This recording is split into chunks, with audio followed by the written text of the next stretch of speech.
Hey folks, apologies for the delay in getting started. New house, new temperamental issues, and all of that. So, there we go. So, I apologize for being almost 20 minutes late, but here we are. Welcome to the second Sunday Night Live from the new studio. There was no internet problems, there were just other problems, which I had to deal with. So, there we go. I'm very thankful for your patience, for all of you guys waiting, because there's like 15 of you already, and you've all been very patient and waiting. But we're all good for now. Anyway, we're all good. I still have some things that I need to resolve, probably tomorrow morning. I'm not going to do it now. But yeah, it is what it is. Anyway. Welcome to the show, folks. I hope you've all had a great weekend and a great week as well, because it's been a week since we did a show. Yeah, this is basically just a question session. Question session. Can I say that? Question session. Yeah, question and answer session. The reason being is because I have spent the entire day over at the old house, clearing out the last of our stuff. Yeah, we really did have that much stuff. We have now completely filled our garage from floor to roof, from back to the door with our stuff. It's crazy that it's taken us this long to get it all sorted out, but we have. And I guess we can now take our time to unpack and all of that. But yeah, it's been a very long, very busy day. And I'm pretty exhausted. And then I came in and I had everything set up to go. And elsewhere in the house, something went wrong. So I had to go and fix it. And it took a little bit longer than I thought. And a little bit longer than I hoped. So, it is what it is. I had to start late. Sorry about that. So, let's jump in and see what questions you guys have, if you have any. Let's see. We got loads of people here, which is cool. And you guys have been talking away, which is great. I'm very glad you're able to do that. Mike Neighbor, thank you very much. I appreciate your help, mate. Let's see. How's New House doing? New House is great. There are one or two issues that we do need to get fixed. Excluding the one that kind of delayed me getting to you guys this evening. But other than that, it's pretty cool, actually. And we're getting used to being in a brand new built house. And we're getting used to everybody having their own space, because my kids now have their own rooms, which they've not had before. So that's been something for them to get used to. And for me and my wife, Kate, having a much bigger room than we had before is something to get used to. And the fact that it has an ensuite shower room is even something else to get used to. So yeah, it's been pretty cool so far. So anyway, thank you guys for your patience. I am here. But yeah, one or two issues that I have had to deal with. Let's see, what else are you guys talking about? Martin thinks there was something wrong with my internet connection. Good guess, but not correct. Nothing wrong with the internet. Internet is actually working very, very well. We have, it's gradually ramping up to its full speed, but at the moment we have about 320 down and 105 up at the moment, because I did a speed test earlier today. So that's kind of the speeds we're dealing with, which is awesome. Let's see, and that's me in chat there. Okay, cool. Let's see.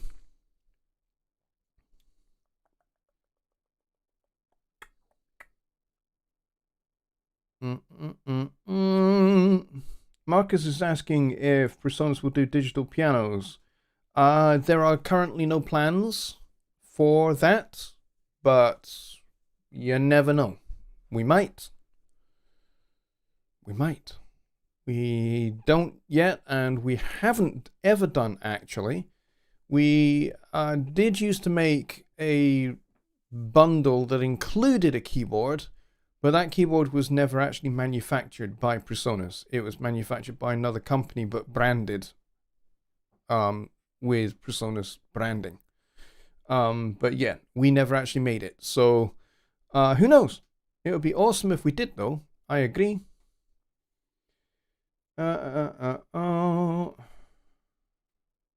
What else do we have tonight? Thomas thinks I was had trapped my fingers in the roads while playing some very strange chords. I do regularly play some pretty strange chords. I agree, Thomas, but no, that is a good guess, but not quite correct. That was not the issue. And I have to say, Kyle, I love your references to Apollo 13. It's one of my favorite films. I think it's a great film, and I think the score for the film is awesome. And I think it was James Horner that wrote that score, the same guy that wrote the score to Titanic and a few other really, really great films. Let's see. Another one from Martin. Since this is a Presonus type of live stream, can I ask a couple of questions about using OBS? No, you are not allowed to ask about OBS. I'm kidding. Yeah, so long as it's actually related to using Presonus hardware or software, I don't see why not. And if I can actually answer it, if I can't answer it, then I'll just say, can't answer that. But yeah, go ahead. Go ahead, get that question in there. That'd be fine. Not a problem. So we got 19 people here. Our record, which was set, I think, last week, actually, which is the first show in this new studio room, we had 34 people, which is awesome. That was a record. The previous record being set was 32. So it was really cool that we were able to get 34 last week.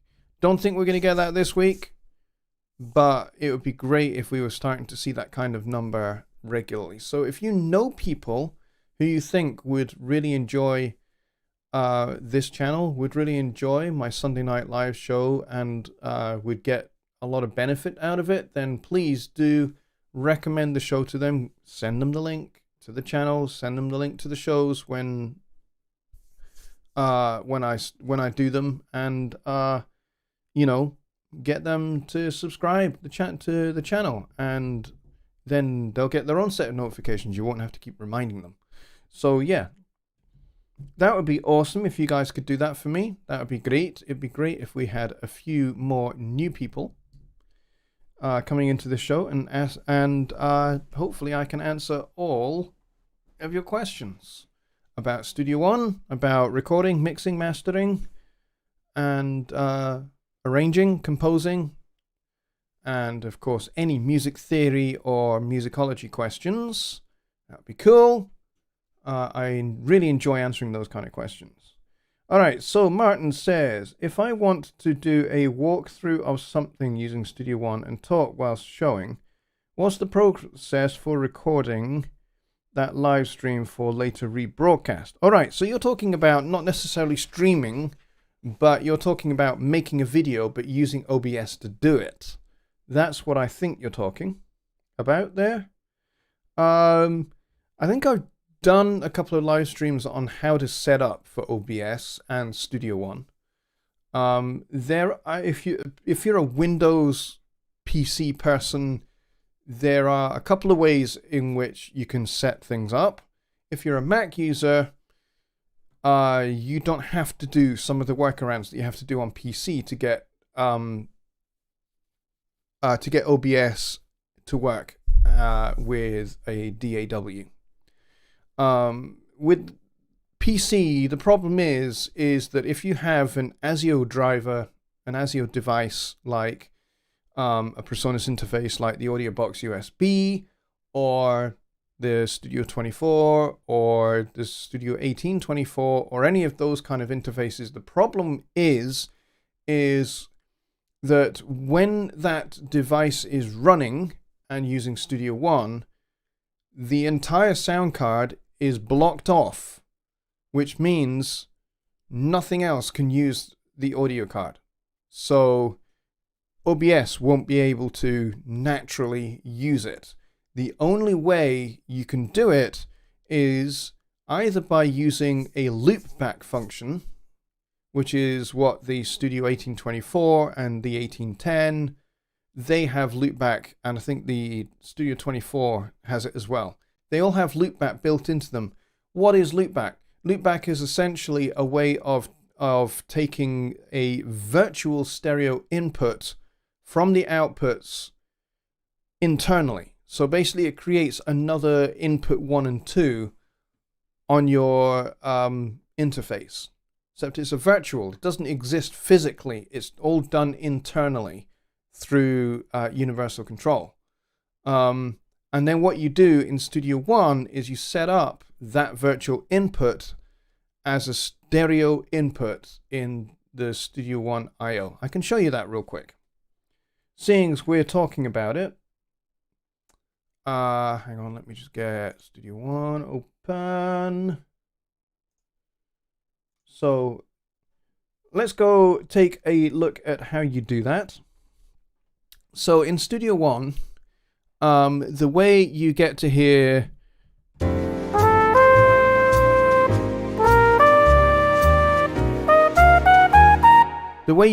that plus me talking to you is via loopback. Martin says he's using the Revelator. Okay, if you're using Revelator, it's a little bit different. There is a bespoke setup for that, and Joe Gilder, my good friend and PreSonus colleague, he has made a really good video on how to set up the loopback for streaming and for recording videos using the Revelator. So go check out his video, because the setup for that is a little bit different than what I'm going to show you. But Billy Morgan says my IO Station 24C has loopback. Great. So certainly you'll be able to get something out of this. So you need to go to Studio One and Options, and then you go to Song Setup, and this brings up the input and output matrix. And in the input matrix, you need to create a stereo input. Now I've called this one Vert Stereo, virtual stereo. You can call it whatever you want. You can call it your loopback input if you want. And it should appear at the end of the matrix here, which it does, in inputs 19 and 20. They are labeled Virtual 1 and Virtual 2 for left and right. Once you've done that and you apply it and you OK it and all of that good business, then you need to set your OBS inputs to receive that. So if I go to settings, audio, I can bring this over onto this screen and you can see this here. So these are the global audio device setups that I have. So you will see here mic auxiliary audio 2, virtual 1, 2 from the Studio 1824. That is how I get Studio One and all other computer related audio into OBS. And then I also have the mic auxiliary audio as mic line in 1 and 2, which is for my microphone and for this guy. And that way you're able to hear my mic and the keyboard as well. They are, as you can see, they are on a separate input altogether. And then I have these guys disabled, these guys disabled. I also have desktop audio coming in as well, but that doesn't work when I have Studio One running. When I have Studio One running, you don't get anything coming in this desktop audio channel. Everything comes in through Virtual One 2 instead. And then once you've done that, if I just kind of cancel out of that, this is going to be a little harder to show, but I'm going to try. Is it under properties? No. Advanced audio properties. Here we go. In advanced audio properties, you get this little mixer. And the cool thing about this little mixer is I have all of those 3 inputs that I showed you. So there's the desktop audio, that's set to 0 dB. Main audio set to 0 dB. And then I have my mic. So main audio basically means anything that comes out of the computer in this case. But you can customize all of your labeling.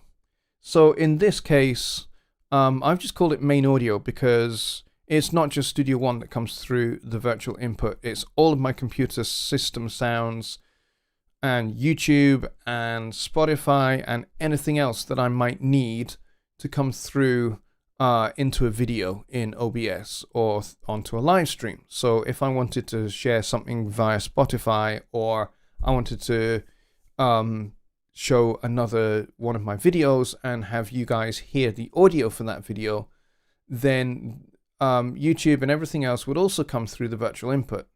And you'll also see my mic here, and I've increased the gain on this. So this is 11.5 dB above 0 dB, and it's set to mono. If I uncheck this mono button, my mic will go hard left. So always best to have this guy set to mono, and then you can leave all the others. And then you just keep these set to the center. And then you've got all of these other tracks and all of these other things available. Make sure these monitors are set to off. If they're not, you'll get feedback. And you'll get doubling and all sorts of other audio kind of artifacts that you don't want. So make sure those are all set to monitor off. And then when you've done that, the other thing that you can do, and this is going to be slightly tricky for me to show, but I'm going to try, is here's the OBS main screen, which you can see here. Hello, you can see me in ever-decreasing circles over here. But what you'll see down below here is there's my mic channel, and there's the Studio One channel above that. Okay. Now, one of the things that you can do is you can go here and you can go to filters, and this is my mic channel, and I have an expander and a limiter on here. So my expander basically cuts out any background sounds, or the sounds of the computer fans, or the sounds of the building works. All of that stuff gets just cut out. And then I have a limiter with a release time of 60 milliseconds. And that basically means that my mic should never clip, basically. So I close that, and that's the only, of these 2 channels, that's the only one that has any effects on it. Now, you can add EQs, you could add another compressor if you want to. You can also use third-party plugins. So, for example, if you have some VST2 plugins, like some Waves plugins, you could run them through, I don't know, the SSL E channel, for example. You could run your mic through the SSL E channel, or use the SSL bus compressor, or something like that. And you can use that just on this mic channel, and then leave Studio One completely unfiltered. Okay, I'm going to put this guy back because that's just kind of weird for you guys to have to look at. So, sorry about that. It is the only way that I can kind of show that screen. So now we're back in Studio One here. And if I open the inputs channel here, you can see these pumping away here. So there's my mic in input left. That's me talking to you. And if I play the keyboard, there's input right. That's the keyboard. And then there's the virtual stereo input. So if I play Studio One, that's the that's the main output channel going from the main output back through the virtual stereo input.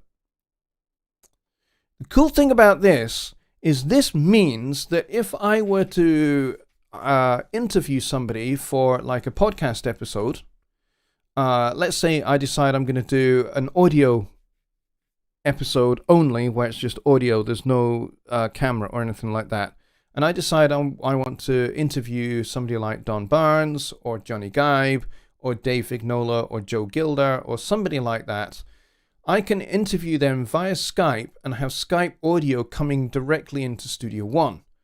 And I can EQ and compress and limit their input and balance it all up. And it records directly from Skype straight into Studio One. And it's very, very handy. It means that making something like a podcast would be phenomenally easy. The thing you have to do is when you create a stereo input so that you are able to record the virtual input, you have to turn the monitor button off. Otherwise, you get feedback because the virtual input will be going in and then out of the main out and then back in, out of the main out and so on. So, and you can blow your speakers up. So you have to be very careful not to hit that monitor button when your virtual input channel is your virtual input track is record armed. So that is pretty much how that works. And this is pretty much how I make all my videos and how I do this show. And of course there is the transitions button that you may have spotted there, which means I can switch between all of my scenes. So you can see me here, hello, and we've got the intro screen that you get to see, and then I've got my intro with my start theme as well. Ladies and gentlemen, please welcome your host, Jonny Lipsham. He's great. My little voiceover guy. He's awesome. And then I can cut straight to this screen so you can see me and I can say hello. And then when it's time to end the show, I hit this button. And it's as easy as that. And you just have to practice and do it regularly to get slick at it. I also have this extra scene, which is this one where I fill the whole screen. And this works really well if I'm just doing like a piece to camera for a particular video. I've done this before where I did a video on the PreSonus headphones, the HD7s and the HD9s. I used this particular camera shot because I was able to show both products nice and easy next to each other, and you get to see the full screen, which works pretty well. But generally speaking, this is the view that you guys get. You get the nice background, and then underneath me here you get my web address, and then above me you've got my branding. And I like to keep it that way. But essentially that is how you stream via OBS. There is one important thing that you need to do though, in order for streaming to actually happen, so it streams to your YouTube channel. And that is you need a stream key. And you get that from YouTube themselves. So it's very easy to get that. And then you have to, in settings, if I show you where it is in settings, I can show you that real quick. In settings here, you get this key here, and the service is YouTube, and then the server is there. Ingest server, you need to make sure that this is set correct, and then the stream key is set correct. I can't actually show you how this works now because we're actually streaming.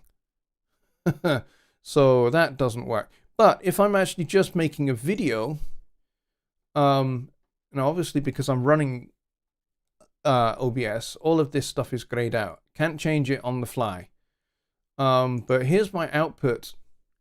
And this shows the video bitrate as 2500. And I'm looking just now, and it's around about 2700 at the moment. So it's a little bit above this. And now that I've got much faster internet, I can change all of these settings. But if I'm just recording a video, I've got my path set up here, users Jonny/videos. So when I record a video, it automatically records it directly to my hard drive, and it records it as an MP4. And then I just upload it to YouTube. It's as simple as that. There's very minimal editing to do. I will import the raw video into something like Camtasia to basically put an intro and an ending, which I call bumpers. So I put bumpers at either end, and then I export it to YouTube. And it's pretty simple. And that's how that works. And you couldn't see any of that because I forgot to go over to my screen. Hang on. That was stupid. Hang on, let me cancel that. I am a fool. Let's go back over to my settings. And I can show you all of that again. Okay, here we go. Stream key. You need this to stream to YouTube and Twitch and wherever that you want to stream to, or Discord. You need the stream key for it. And you can have several. You can have multiple stream keys saved, and it should work pretty well. And then this output section gives you all of the video bit rates and all of that. But if I'm just recording a video, this is the path I have it set to. It records to just an MP4, as I said, and it's pretty easy from there. And then I have it to 1080p at 30 frames a second. I could change that to 60 frames a second, but 60 frames a second uses way more processing power. I can tell you that right now. So if you do not have a super fast, hard-working video card that has its own processor, stay at 30. Your CPU should be able to manage 30. And then, of course, it's all dependent upon your internet connection. If your internet connection sucks, streaming is not going to be a thing that you can do. I know from experience, because my very first attempts at streaming, you guys that have been around for the longest, you will know all about that. Because I started doing Sunday Night Live way back in 2017, and internet was pretty ropey. And so you get dropped frames and freezing and pixelating and stuff like that. But if you've got a really fast, really strong internet connection, you need probably at least between 5 and 10 megs a second upload speed in order to stream, to be honest. So you need to have that running, and then you're good. All right, so let's cancel that. And let's go back over here. There we go. So I hope that helps.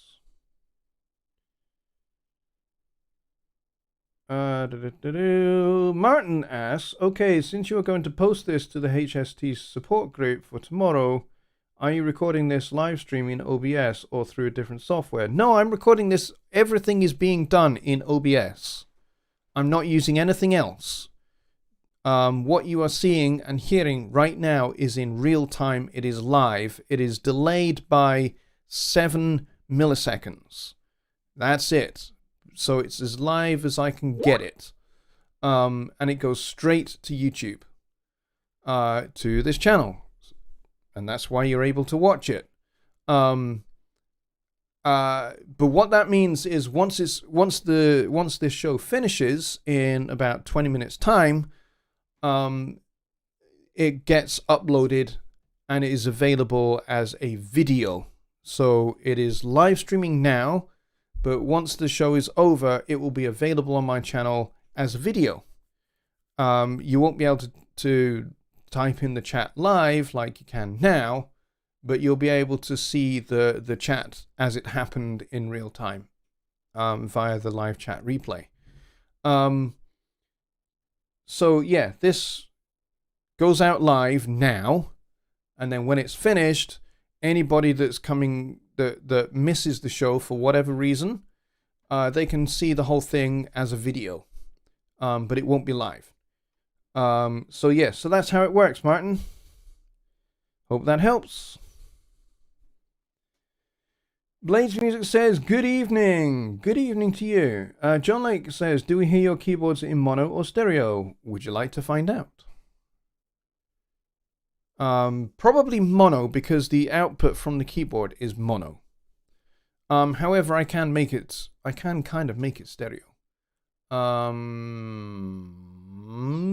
Through the wonder that is Studio One, let me just create a new song. See if I can get this to work. And if I go add track, there we go, and we call that input right.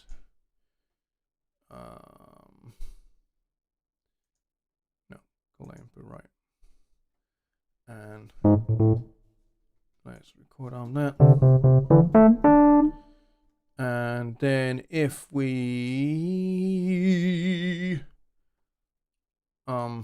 open the mixer, you guys are not seeing this, that's okay though. You're gonna in a minute. So I haven't actually spelled that correctly. I just kind of like went on the keyboard.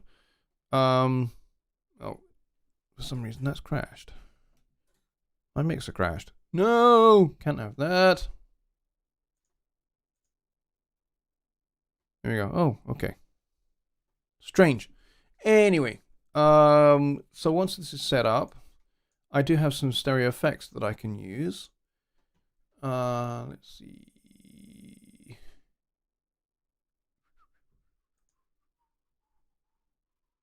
Where are my effects channel? Effects chains. Here we go. Get this chain in here like that. And I need to monitor this so that you guys can hear it.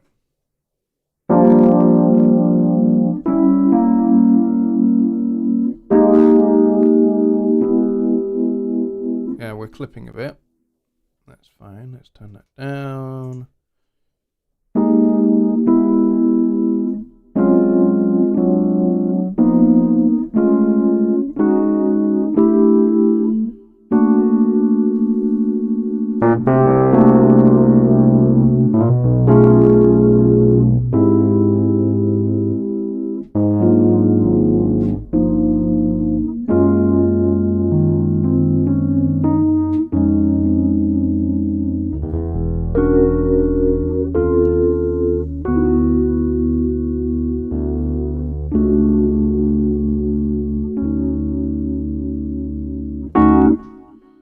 Alright, so I hope that helps on how you do that. So I'm basically using Xtrem to get the stereo tremolo kind of effect going on, and I'm also using pedal board to get the phasing kind of effect and a little bit of a stereo delay, and all of that combined gets that nice kind of stereo thing going on. So I hope that helps. And I gotta say a big hello to my good friend who I've known for many, many years, Mr. Damon Humphrey, who is here as dhumphrey_AMP. That would be my dear friend Damon. Damon, welcome to the show. I think this is the first time you've actually seen my show, so that's awesome. I'm very glad. So Martin asks, so YouTube does the actual recording? The stream goes live to YouTube, and then once the broadcast is over, YouTube makes it available as a video. So in a sense, yes, I suppose it is kind of recording it live. But yeah, it does some processing, and that enables it to be a video that can be played anytime. So if, for example, Martin, you weren't able to see the show tonight for whatever reason, if you were to go to my channel tomorrow, this show would be there and available, and you would just be able to click on it and play it. So that's how it works. Smooth Jazz. Yes. Martin loves the Xtrem. Yep, I do. Yes, it has been a while, Damon. I think you kind of came to some of my earlier shows way back a few years ago, I think. But as you can see, quality has improved a lot, and especially now we are in this new house, it's improved exponentially, massively improved. So there we go. I need to take a short break while I show off my Fender branded mug.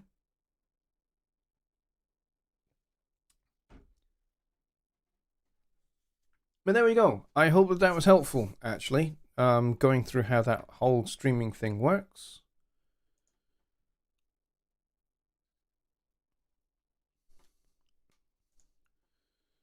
Let's see. Do we have anything else? Any other questions?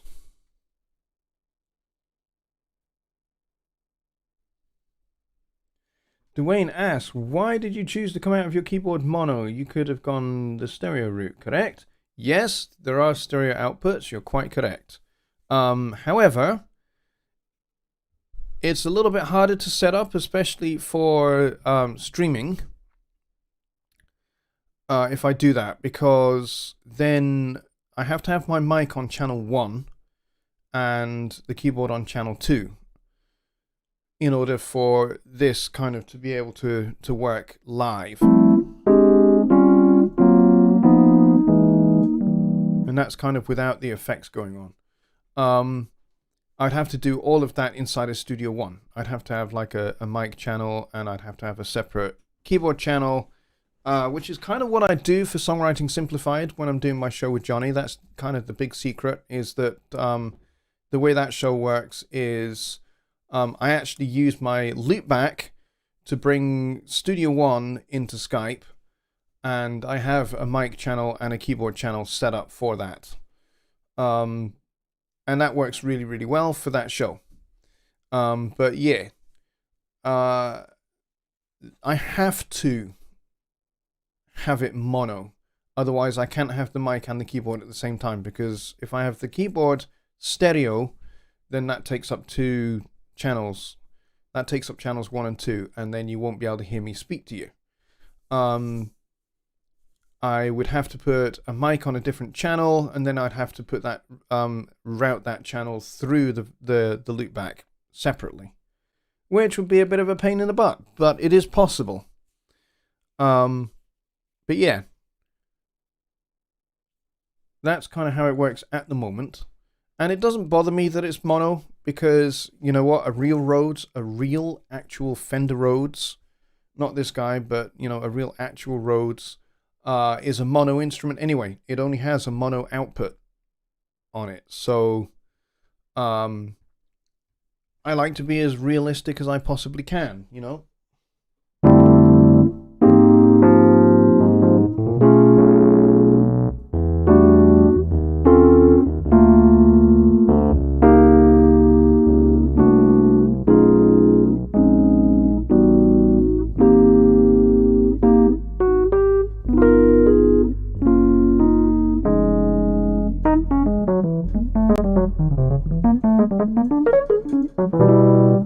And all of that other nonsense. Anyway, let's see, do we have any other questions? We got about, because I started late, I'll finish late. So I'll give you guys the full hour because I don't want to shortchange y'all. So I'll give you another sort of 10 minutes or so, 15 minutes maybe. Let's see what kind of questions you guys have. Martin's question about streaming was very, very cool, because that's something I haven't really talked about a lot. I think I've talked about it on other streams, but I haven't really recorded a video on it, because it's actually a little hard to demonstrate streaming or recording a video when you're recording a video. George Mateus says, in recording vocals with 3 layers, is it possible to put in another track layers 2 or 3? Hope you get my question. I'm not entirely sure what you mean by is it possible to put in another track layer 2 or 3? Yeah, I'm not quite sure. Alps is asking, Louis at Alps Media is asking where my Strat clock is. It is in the garage somewhere. amongst all the other stuff that came out of the studio. I need to find it. And we're actually going to put it up on the wall. Yay! Because we own the house. We can do whatever we like. And so it's probably going to go up on the wall over there. Although I have a couple of other things that I want to put up on the wall. I'll show you one of them. Hang on a second. Forgive the indulgence a little bit, but this, if you're into football, soccer at all, you might not be. But this is the newspaper report on the 1902 FA Cup final between Sheffield United and Southampton. So this is 1902. This is like 120 years ago. And my great uncle Bert Lipsham, who is that guy there, who you can't probably see very well, played in that match. And he actually scored one of the goals. In fact, he scored the winning goal that meant that Sheffield United won the FA Cup, which is awesome. He went on to play for England.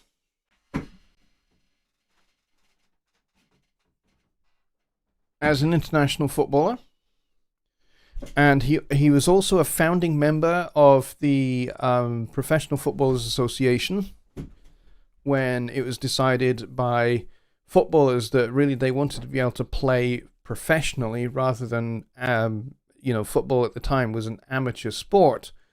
And so he was part of the founding team that formed the Professional Footballers Association and enabled players to draw salaries from their clubs. He then went on and became a manager after he retired from playing football. He became a manager, a very successful manager, in actual fact. So, yeah. And then he went to war. He went to the First World War and he came back, thankfully without a scratch, and continued his football managerial career until he retired sometime in the late 1930s, just before World War II. And he died in 1950 something, I think. 1955 or 56, I think he died, having been born in 1878. So he's a bit of a ledge. He had 3 other brothers. So there were 4 brothers, 4 Lipsham brothers. All of them played football and cricket. And they played for Liverpool and Chester and Sheffield United. And 2 of them played international football, playing for England and Scotland. And one of them played county cricket for Lancashire, I think. Yeah. So one of the Lipsham brothers was my great-grandfather, and he went to war along with 3 of his brothers. One, Bert Lipsham, who I talked about, played for Sheffield United. So my great-great-grandfather Jack, his brother Bert, and the other 2 brothers, they all were involved in the First World War, but not all of them were combatants. Jack and Bert and Charlie were combatants, and Henry was not. He was a medic, but yeah, they all went to war, and of the 4 of them, only 2 of them came back. But yeah, and Jack had his own family. He had a son who was Jack Jr., and Jack Jr. also played football very, very successfully for Liverpool. And he went to war in the Second World War and was wounded in 1942 during the battle for El Alamein. Lost his striking foot, so he couldn't play football anymore. But he was involved in the planning for D-Day. So there you go. But the reason why I was showing you that is because that's something else that I have wanted to have up on my wall for a long time. So that is going to get a new frame and is going to go up on the wall. Let's see. Gerard says, Johnny Guy had a great show on Friday and people submit songs to Johnny's show. It was a good show. Yes. In fact, on the Songwriting Simplified show, we played a submitted song. I think it's a really cool idea that he's doing that. But I don't want to kind of copy what Johnny's doing and steal his thunder, so I probably won't do something like that. But I do want to do something similar where I get you guys to submit something into the show. We've done it before where we've done a December 10th challenge, which we did in 2018, I think it was, or 2019. Can't remember which. But we did that back then. And I've also made available stems for you guys to mix. Stems of one of my songs for you guys to mix. And then we did some reviews of some of your mixes. We did that a couple of years ago as well, which is very cool. And getting to hear all your different approaches and different concepts and different ideas of mixing that song and kind of the things that you hear was really, really interesting to me. And there was some absolutely cracking mixes from amongst all of those that took part. So yeah, I will maybe do something similar. First of all, I have to get myself settled into this house and learn this room. That's challenge number 1. And then there's a garage full of stuff that needs to be sorted through. That's going to take a while. But it is what it is. Any other questions?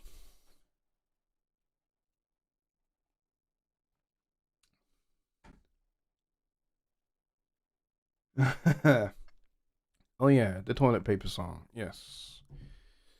If you have no idea what the toilet paper song is, it was something that Johnny Guy and I did on a Songwriting Simplified show nearly 2 years ago. And it was a hell of a joke. It was hilarious. Very, very, very, very funny. And I'm amazed that Martin actually remembers that.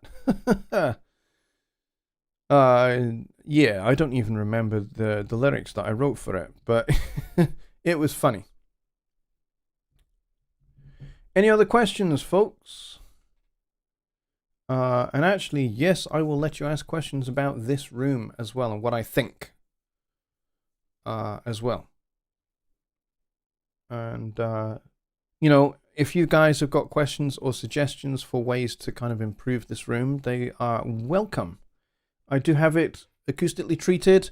I've basically put up the treatment that I had in the old room for now, because this is a brand new house. We need to allow the whole house to kind of settle and get used to having people living in it, because we've never lived in this house before, and this house has never had anybody living in it before.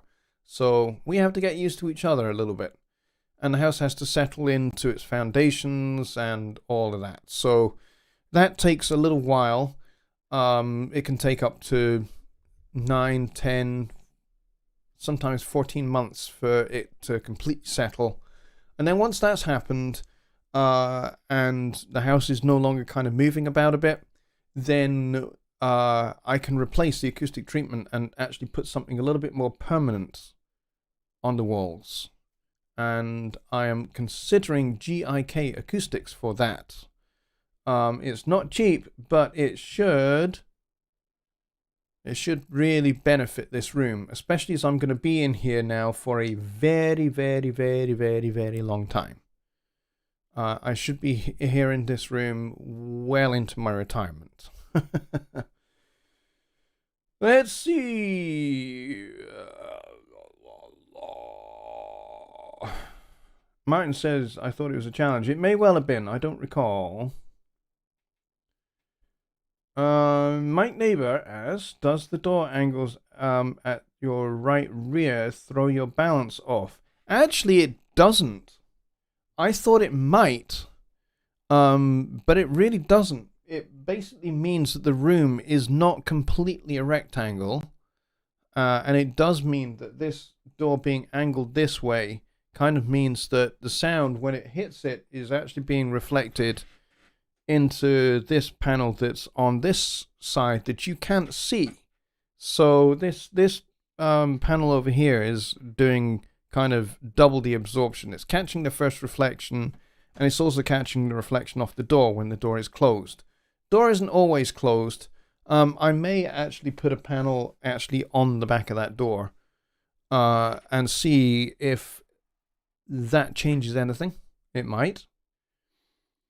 Damon says, just letting people know it is possible to put out professional projects out of Studio One. Some posts I have come across seem to suggest it wasn't possible to do that. Yeah, absolutely. Studio One is a fully loaded, spec'd out professional audio music production software. It can do exactly what any other DAW can do, which is you can record, you can mix, and you can, in fact, there are some things you can do in Studio One that you can't do directly in another DAW. The cool thing about Studio One is that you are able to, you're able to write your song, you're able to record it, you're able to mix it, you're able to master it, and you're able to actually use that master or a version of that master or any other elements from the song in the show page and actually use it as a backing track to perform it live. So Studio One takes you literally from riff to release to the gig, which I think is pretty awesome. There is no other DAW on the market that does that in one product.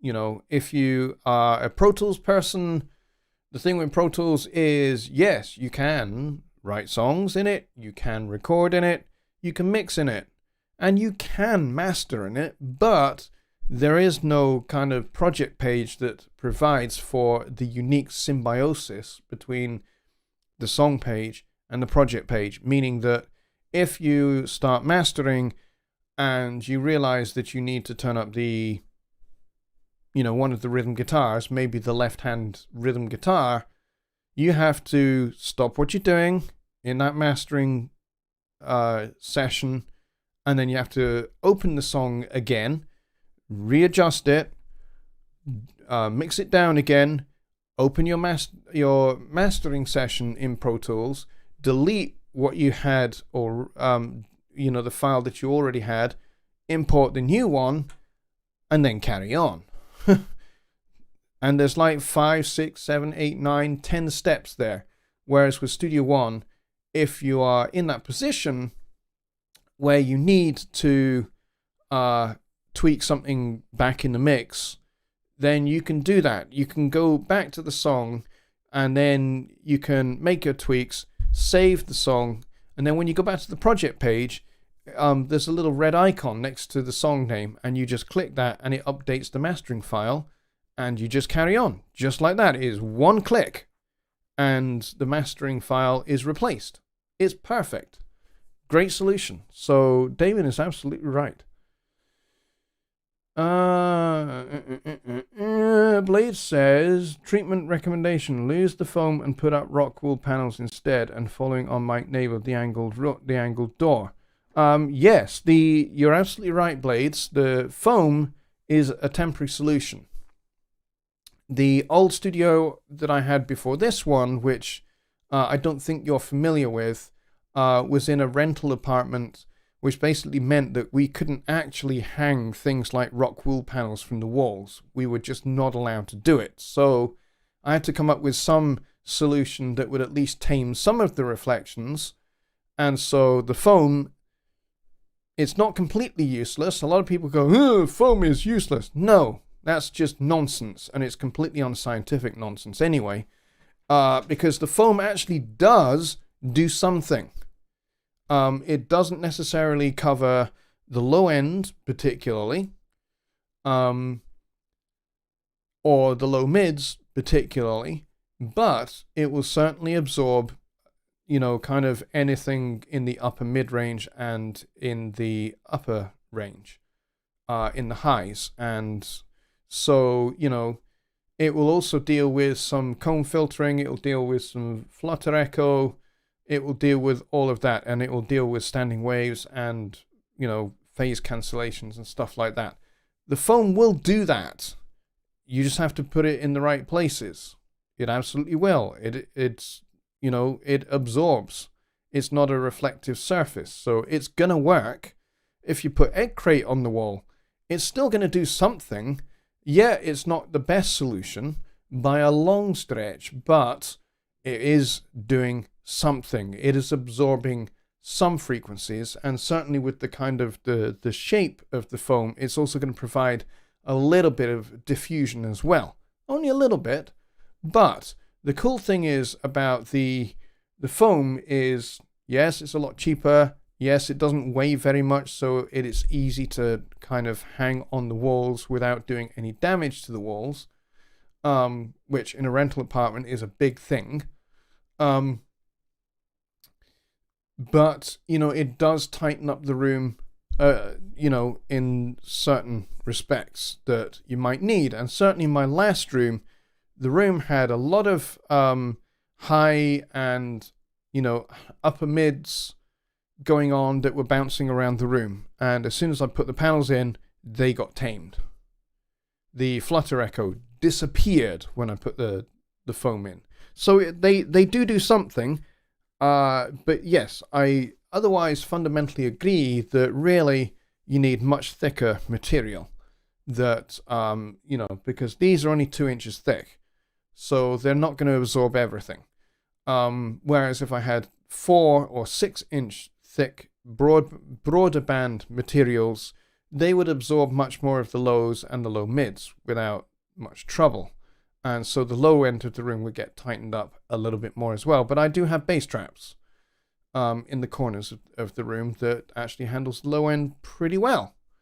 But as I say, it is a temporary solution at the moment. The foam is going to go. And I think I did say that before you posted that as well. But yes, you're absolutely right. Adam Townsend says, I love the project page workflow. Yeah, me too. I know Studio One does because I've gotten 2 placements on TV, so yes, it connects. Yeah, absolutely right, Martin.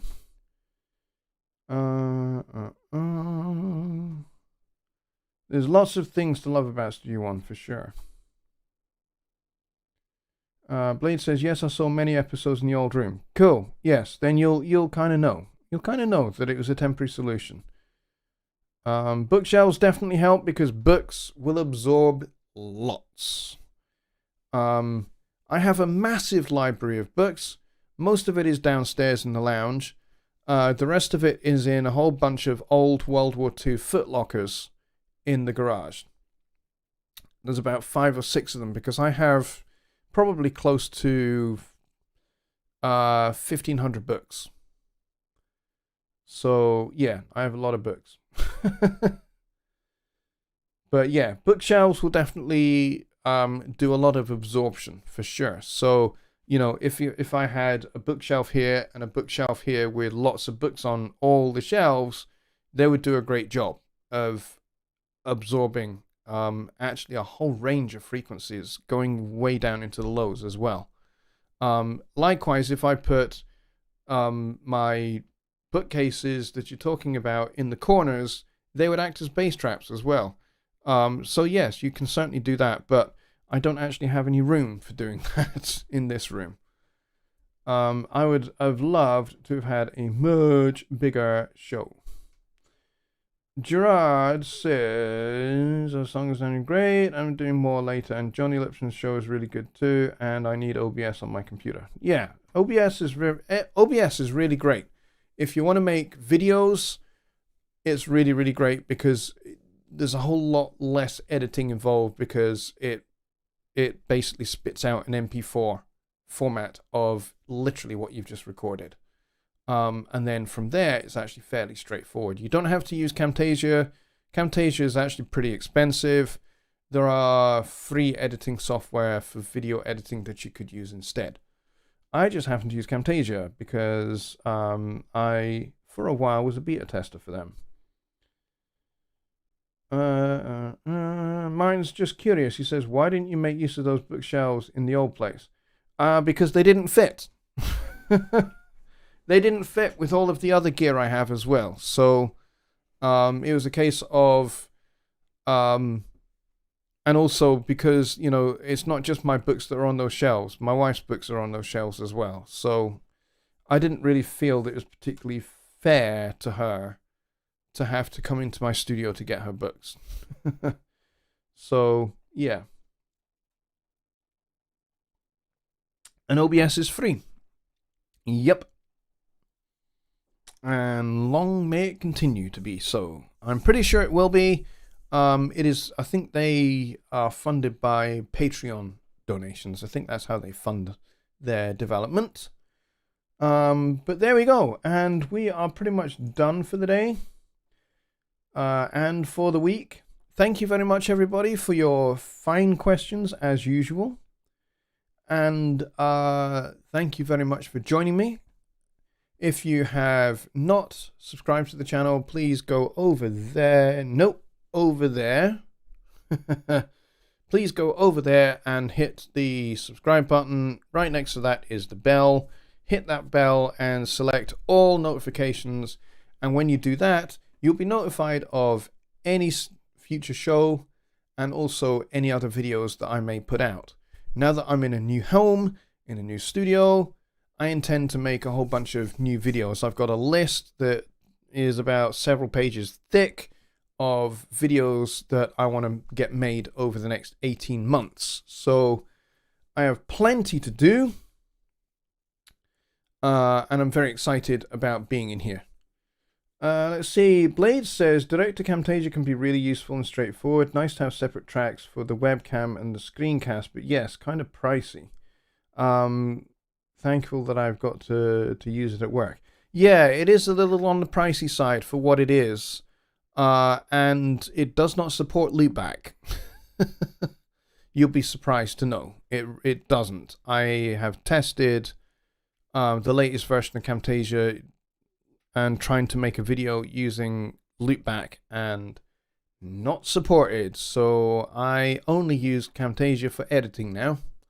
I don't use it for recording videos. I used to use OBS all the time for my earlier videos until maybe 2018 when I actually just started using OBS for making the videos and just using Camtasia for editing them because Camtasia doesn't support loopback. And I was told by the development team at Camtasia that it will never support loopback. So, yeah, I will not be buying it again. I will not be paying for the upgrades either. I'm still on Camtasia 2018. I'm not going to get 2021. Just not going to happen. Until they support loopback. If they support loopback, then I'm interested. But yeah, they've told me that they are not going to support loopback. Ever. So, that's a door closing as far as I'm concerned. Anyway, it is time for me to go to bed. It's been a very long day. I will see you guys on Wednesday for Songwriting Simplified over on Jonny Gibe's channel, unless he decides I should host it, because I have hosted it before when it was the two of us, and I'm happy to do that. So we'll let you know whose channel it's going to be on. But until then, good night, everybody.